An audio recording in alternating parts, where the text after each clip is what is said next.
It started when I was a youngster, and you go and get the disc and put it in the computer and load it up and you get excited. As I've sort of spent more time away from home on tour and in hotel rooms, it sort of becomes one of your best mates, because you get back from practice and you got 4 or 5 hours to waste until you go out for dinner, so you sit there and use those 4 or 5 hours very wisely playing Football Manager.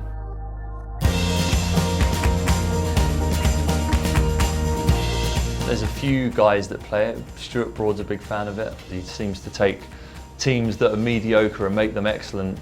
Josh Butler is a big fan of it. He calls himself Jose Bootlieri when he starts the game, and says he's from Spain and played 20 years of international football.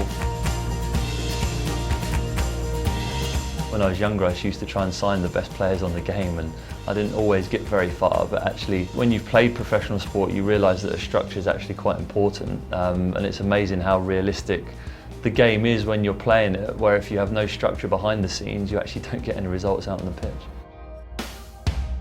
Cricket is a very statistical game. It's one of the reasons I love it. I can sit there and sift for hours through statistics and on bowling, and every facet of the game there's statistics for it, and I think that's mirrored in Football Manager. I could sit there for hours looking through the stats of a player I'm trying to sign, and get very caught up in it.